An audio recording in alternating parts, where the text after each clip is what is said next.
dijo fue Habacuc 20. Más Jehová está en su santo templo, calle delante de él toda la tierra. También hablaba de la función de un diácono y también de la función de un copastor. También hablaba de la responsabilidad de nosotros los miembros de la congregación. Por ejemplo, que tengamos que llegar tempranos. A veces llegamos y ya el mensaje va por mitad. Es decir, que lo que llegamos a este día es culto. Y que tenemos que ser más responsables. También decía de los líderes que cuando una gente, por ejemplo, es un líder de la iglesia, un diácono, su deber es llegar temprano, a cotejar la silla, que a preparar para cuando los miembros lleguen ya todo esté preparado. Amén. Vamos a darle un fuerte aplauso a Flora. Muy bien. Flora lo resumió de una manera muy bien. Vamos a ver quién más quiere aportar algo. Rumelín. Asimismo, como dijo Flora, el gesto básico, también se mencionó las responsabilidades que tenemos los creyentes, que muchas veces, porque estamos en la iglesia, la obviamos, pero nosotros en la iglesia tenemos responsabilidades también que cumplir y deberes. Mencionaba el gobierno de la iglesia, que está el pastor, primeramente Jesucristo, luego los pastores, el copastor, los diáconos, los ministerios y la iglesia en general. Algo así. Se decía que la función del pastor es alimentar, guiar y cuidar de las ovejas, y que el pastor no es el que pare, sino las ovejas. Y eso me llegó mucho porque muchas veces nosotros queremos dejarle el trabajo nada más a los pastores, y en realidad lo que parimos somos las ovejas. Nosotros somos los que tenemos que hacer el trabajo, y el pastor está ahí para guiar y seguir dándole cumplimiento a esas ovejas que van surgiendo en el rebaño. También el copastor, que tiene la función de trabajar mano a mano con el pastor, debe dejarse dirigir por Dios para tomar algunas decisiones. Es la mano derecha del pastor, es la persona más íntima del pastor, y el pastor debe también de dirigirse al copastor para tomar cualquier decisión que se presente en la iglesia. Pero el copastor no puede tomar una decisión a la ligera, sino que debe dejarse dirigir y guiar por Dios. Amén. Vamos a darle un fuerte aplauso también a Rumelín. Muy bien. Entonces, en el día de hoy vamos a continuar con las funciones, con los ministerios en la iglesia, pero en el día de hoy vamos a ver qué es un diácono y cuál es la función en la iglesia. Muchas veces hemos escuchado la palabra diácono y todo eso, pero ¿qué usted entiende por lo que es un diácono? Vamos a ver. Para usted, ¿qué es un diácono? ¿Cuáles son las funciones que cumple un diácono? ¿Por qué las iglesias es importante de que haya un diácono? ¿Amaury? Un diácono son los ancianos de la iglesia, lo que se encarga cuando el pastor o el copastor no está, ellos se encargan de dirigir el culto y de dirigir el culto. Ok, ¿quién más? José. Amén. Es como dice Mario, los ancianos, es decir, el consejo de la iglesia, el consejo pastoral, quienes dirigen la iglesia completa, o sea, como decimos, el cuerpo oficial. Cuando se van a tomar decisiones, tales como elecciones, cambios, una disciplina, un miembro, se reúne el cuerpo oficial juntamente con los pastores y los diáconos. Amén, bien. ¿Quién más? Rumelín. Asimismo los diáconos están ahí para ayudar en el trabajo de la obra a los pastores. Ellos son servidores, también ayudan para el buen funcionamiento de la iglesia, conjuntamente con los pastores. Muy bien, ¿quién más?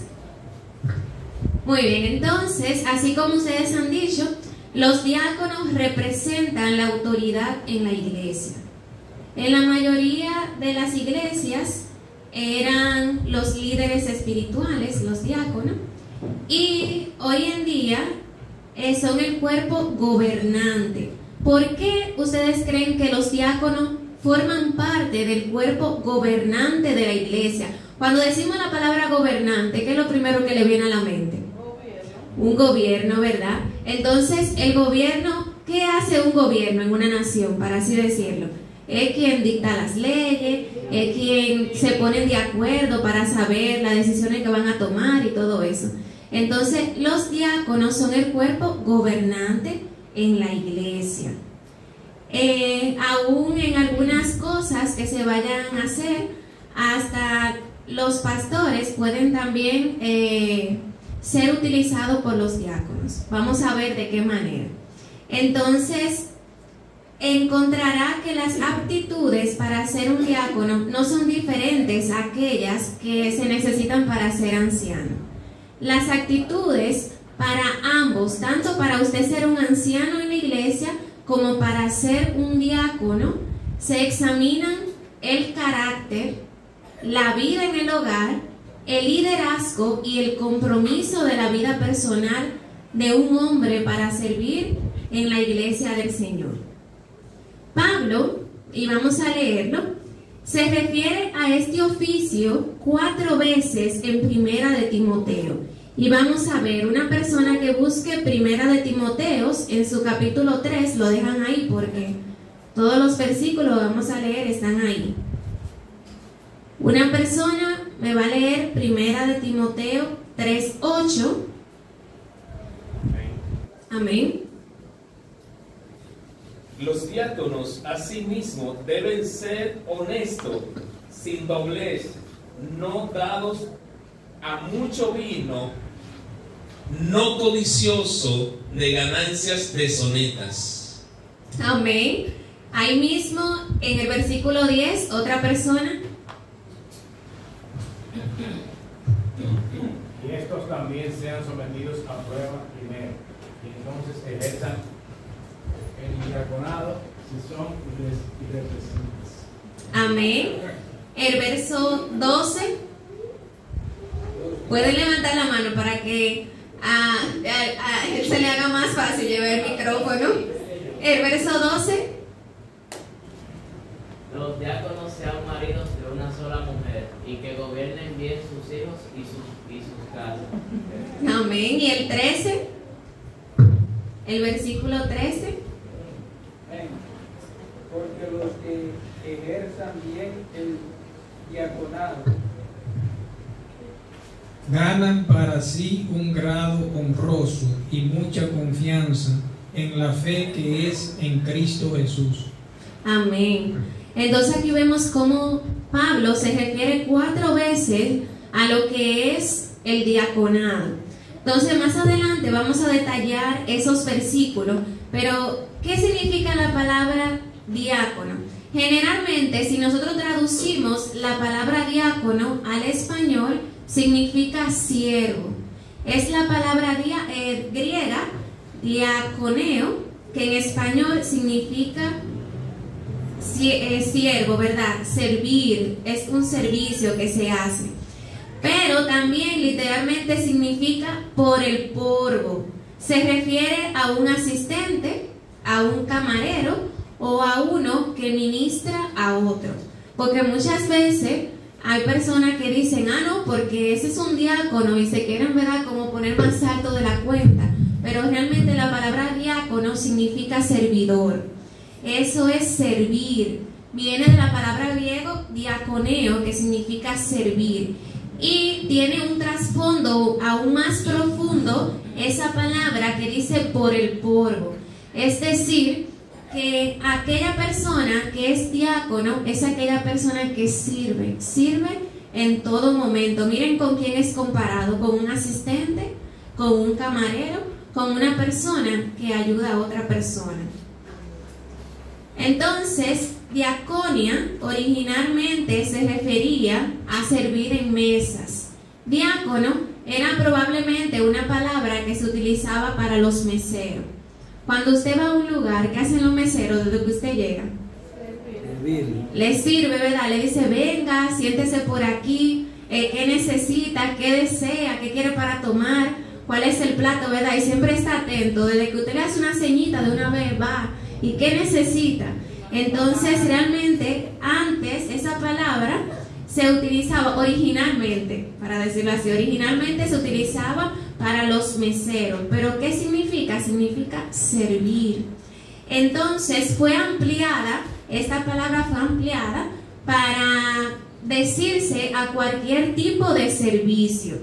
Entonces, primordialmente, lo que quiere decir es esto, servicio. Y también vemos en Primera de Timoteo 3 y también en Filipenses 1:1 que se utiliza también para saludar. Vemos que saludan a los apóstoles y a los diáconos. Solo en esos dos casos los editores la transcriben como para apartarlo en un sentido específico, para referirse a un grupo de personas selectas que servían a la iglesia. Nada más en esos dos se refiere a las personas, pero en todos los demás es a servicio. Entonces, en la mayoría de casos también la palabra diaconía es traducido como ministerio o servicio. En algunos casos también es traducido como administración. Esto es debido al contexto. Vamos a ver, ¿cómo era que se llamaba la palabra en el griego? Diaconeo. ¿Qué significa qué? Servicio, ¿verdad? Servir. Entonces la palabra diácono significa servir. Vamos a ver qué dice la palabra en Hechos 11:29. Hechos 11:29. Si alguien lo tiene puede decir amén y levantar las manos. Amén. Rumelín. Entonces los discípulos, cada uno conforme a lo que tenía, determinaron enviar socorro a los hermanos que habitaban en Judea. Amén. En el caso de Hechos 11:29, ahí se tradujo como socorro, porque el servicio al que se refería en ese caso era para dar recursos a aquellas personas que sufrían de una carencia. Entonces, no importa cuál tipo de servicio sea, todo tipo de servicio, porque la palabra fue ampliada, se utiliza la palabra diaconía, que significa servir, servicio, ¿verdad? Ministrar, socorro también. Entonces, la palabra diáconos, que significa siervo, y diaconía, servicio, y diaconeo, servir, ¿verdad? Todas se parecen. Ya ustedes saben que se escuchan, diáconos es siervo, ¿verdad? Usted es un diácono, usted es un siervo. Diaconía, servicio, y diaconeo, servir. Son usadas al menos 100 veces en el Nuevo Testamento. O sea que ahí esa palabra hay mucho servicio, ¿verdad? Y esa es una de las cosas que nosotros constantemente debemos de hacer. De esta palabra se deriva la palabra en español diácono. En el libro de Hechos vemos utilizada la primera vez la palabra diácono, refiriéndose a los ayudantes de la iglesia. Y vamos a verlo en la palabra, en Hechos 6:2. Dice, amén, ¿puede leerlo? Entonces los 12 convocaron a la multitud de los discípulos y dijeron: no es justo que nosotros dejemos la palabra de Dios para servir a las mesas. Amén. Entonces aquí vemos que en Hechos es utilizada por primera vez esta palabra para referirse a aquellas personas que ayudaban en la iglesia, porque ahí ellos dicen los discípulos, ¿verdad? Dicen, no es justo que nosotros dejemos la palabra para servir a las mesas. Entonces, a esas personas que ayudaban era que se le llamaba diáconos. Entonces los hombres que nutrían a la congregación predicando y enseñando se dieron cuenta de que no era justo que dejaran esas actividades para comenzar a servir. Así que encontraron a otros hombres que estaban dispuestos a servir y lo hicieron atender entonces las necesidades físicas de la iglesia, mientras que ellos atendían las necesidades espirituales. Fue una mejor utilización de los recursos y un mejor uso de los dones de todo. También hizo que más personas se involucraran en servir y ayudarse mutuamente. Entonces no dejaron de hacer una cosa, sino que hubieron personas, ¿verdad?, que comenzaron a ayudar, a servir, y todo lo que tenía que ver con las necesidades físicas de otra persona, ese grupo que se levantó comenzó a ayudar. Y ahí hubo una mejor administración de todo, porque los diáconos se encargaban de servir, mientras los otros se encargaban de enseñar. Entonces, entre los dos grupos, ¿verdad?, se complementaban.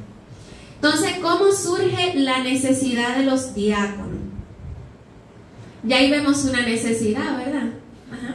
Eso mismo, se necesitaba el servicio y por eso se convocaron personas, como dice la palabra, llenos del Espíritu Santo de Dios, que estuvieran dispuestos a hacer este trabajo. Amén. Así es, se necesitaba, ¿verdad?, persona dispuesta para ayudar a hacer el trabajo, porque un solo grupo no podía con todo. Entonces así se distribuyó más la carga y tuvieron mejores resultados también. Entonces, con semejante gran número que había en aquel tiempo de judíos helenísticos uniéndose a judíos palestinos y como griegos, dentro de un crecimiento rápido de la iglesia surgió un problema. ¿Quiénes eran los judíos helenísticos? Esos eran los judíos que tuvieron influencia de la cultura griega. Entonces adaptaron algunas cosas de esa cultura, como algunas costumbres y todo eso, sin abandonar su fe. Entonces esos eran los judíos helenísticos. Cuando ellos se unieron a los judíos palestinos, que eran los judíos que sí vivían en la ciudad, en la región de Palestina, como nosotros lo conocemos, la región de Judea o Israel, cuando se juntaron tenían costumbres diferentes. Entonces surgió un problema, porque hubieron muchos griegos que comenzaron a murmurar, a ver lo que estaba pasando, comenzaron a murmurar, y ahí fue que surgió la necesidad también de que hubieran esos diáconos. Y dice en Hechos 6:1, vamos a ver qué dice la palabra. En Hechos 6:1 dice: hubo murmuración de los griegos contra los hebreos, de que las viudas de aquellos eran desatendidas en la distribución diaria. Oye, ¿cuál fue? Ellos comenzaron a murmurar: mira, la viuda entonces no le dan nada en lo que dan aquí diariamente, y comenzaron a hablar, y ya ustedes saben. Entonces, por esa razón, para que hubiera una mejor distribución, surgieron los diáconos. Ellos se encargaban de ayudar, de distribuir a los necesitados para que nadie, ¿verdad?, se quedara sin esa ayuda. Entonces parece que hubieron haber asistido varios centenares de viudas en la iglesia que necesitaban auxilio, y también cuidando a los pobres y necesitados. No era fácil para un solo grupito. Entonces con los diáconos se pudo suplir la necesidad de ese gran número, porque eran numerosas las personas que llegaban. Entonces, ¿cuál fue la solución? Ahí mismo está en Hechos 6, del 2 al 6. Vamos a ver, ¿quién me puede ayudar a leerlo? Amén. Amén. Entonces los 12 convocaron a la multitud de los discípulos y dijeron: no es justo dejemos la palabra de Dios para servir a las mesas.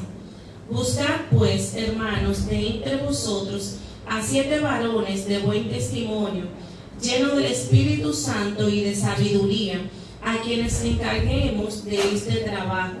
Y nosotros persistiremos en la oración y en el ministerio de la palabra.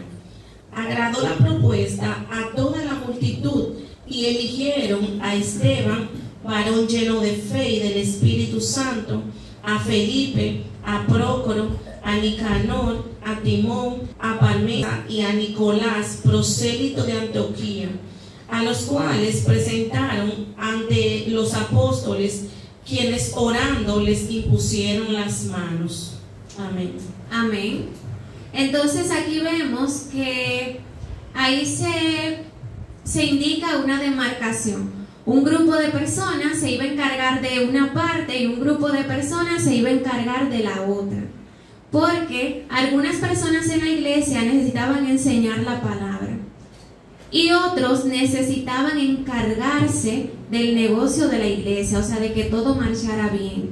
Y esa demarcación, o sea, esa división, porque una demarcación es como una división, esa división de las funciones se mantiene intacta en lo que es la epístola pastorales.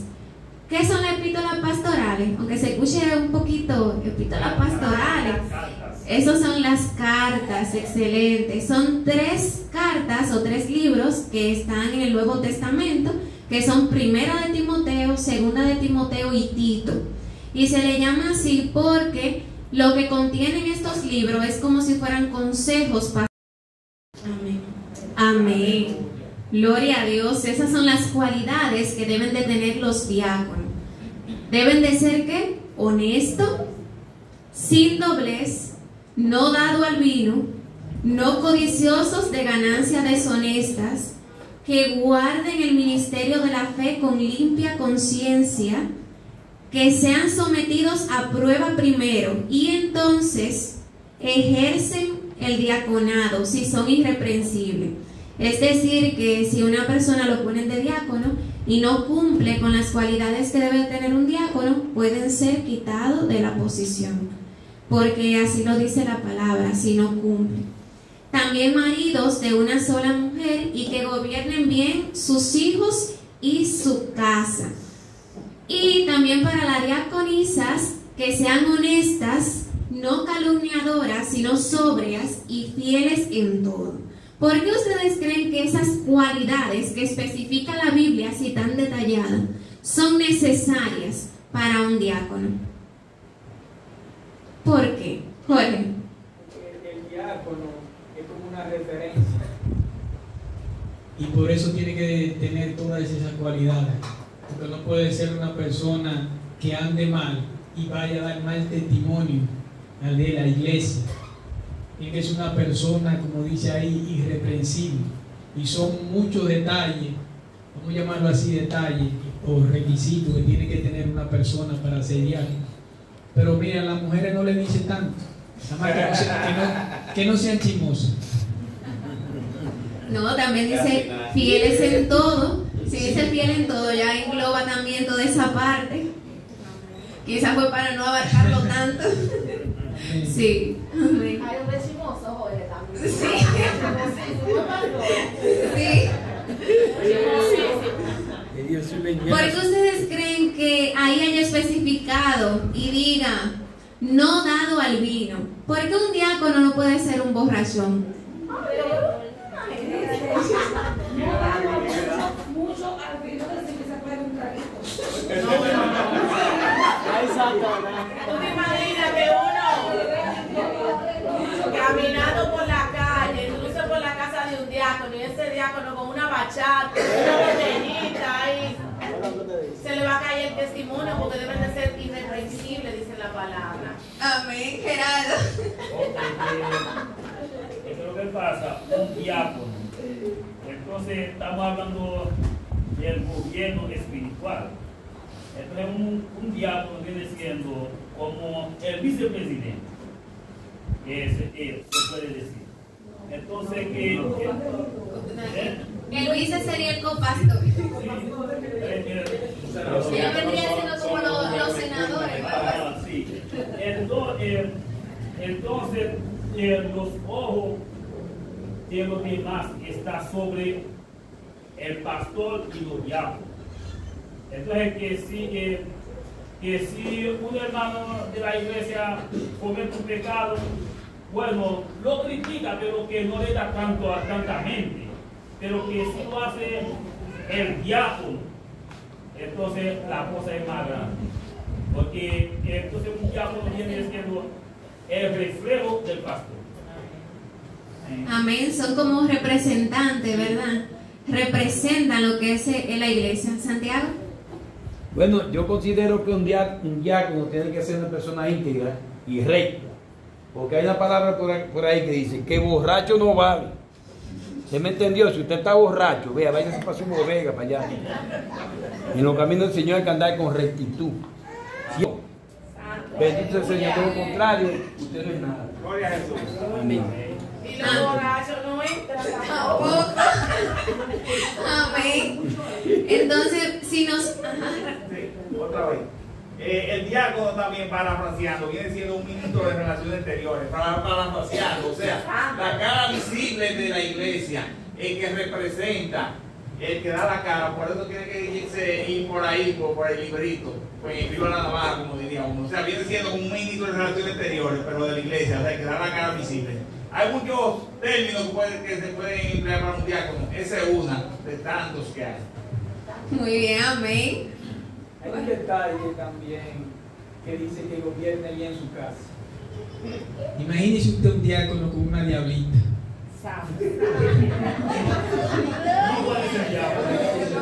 No puede ser diácono.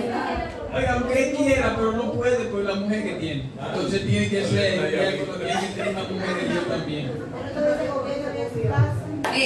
Uno se ríe, pero realmente si uno pone a ver las características que pide tanto para el diácono y la diaconisa, eso es, todas esas cosas, si algo está fallando en una de esas o hay mucha debilidad, realmente se pierde como la concentración y la capacidad de tomar decisiones sabias. Porque si usted tiene la cabeza, por ejemplo, pensando en tengo problemas en mi casa está terrible, de los pensamientos del Señor, porque usted está ocupado en eso. También si no guarda su ministerio, imagínese qué más va a guardar, ¿verdad? Una sabia decisión o ser prudente. Imagínense una persona que sepa algo interno de la iglesia y se dé una borrachera. Lo primero que va a soltar por ahí va a ser eso. Entonces, que no tenga una sola mujer, mire, si con una sola gente es fuerte, imagínense con 2, 3, ¿verdad? Entonces, cada una de esas cosas, como que hablando coloquialmente, le quitan el juicio a la persona. Y se necesita alguien que sea centrado para esta posición. José. Amén. Cuando un diácono, como usted decía, debe ser una persona muy prudente y como dice que debe de gobernar bien su casa, porque se da el caso que tiene que dar un consejo a alguien de la iglesia y ese consejo tiene que ver con el mismo problema que tenga en su casa. ¿Con qué moral puede dar un buen consejo? Entonces ahí se cae. Rumeli.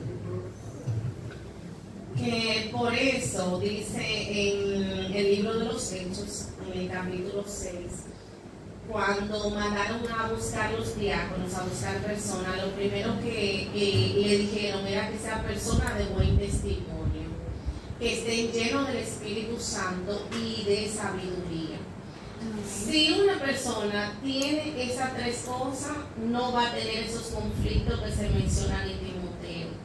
Primeramente, cuando una persona está llena del Espíritu Santo, va a hacer todas las cosas bien. Amén. Cuando tiene la sabiduría de Dios, va a tomar buenas decisiones, va a gobernar bien su casa. Entonces, eso va de la mano. Lo primero es que, bueno, si usted tiene buen testimonio ante los demás, imagínense, en su casa también lo va a tener, porque usted es un reflejo para los demás de lo que usted es en su casa. Si las personas hablan bien de usted en su casa, usted tiene buen testimonio, porque ahí es que nosotros somos tal cual somos, ahí no tenemos careta en nuestra casa. Ahí nosotros no nos ponemos una máscara o fingimos ser lo que no somos. Entonces, cuando damos buen testimonio de lo que somos, entonces vamos a hacer las cosas bien. Amén. Entonces, en la actualidad, las funciones, los papeles, esencialmente siguen siendo lo mismo. Los ancianos y los pastores deben predicar la palabra, redarguir, reprender y exhortar con toda paciencia y doctrina, como dice en 2 de Timoteo 4:2. Y los diáconos deben de cuidar de todo lo demás. Las responsabilidades de un diácono pueden incluir hacerse responsable o cargo de las tareas organizativas de la iglesia, también de algunas tareas administrativas, de guiar y acomodar los asientos, de mantener el edificio, o sea, de limpiar, de ordenar, de organizar, de velar por eso, también hacerse tesorero de la iglesia, y dependiendo de la necesidad que tenga cada iglesia y los dones de los hombres y mujeres que estén disponibles en ese templo. Es decir, que todas las cosas que haya que servir en la iglesia, para eso están los diáconos. Los pastores para enseñar, redarguir, reprender, exhortar, y los diáconos para ayudar en todos los demás. Entonces,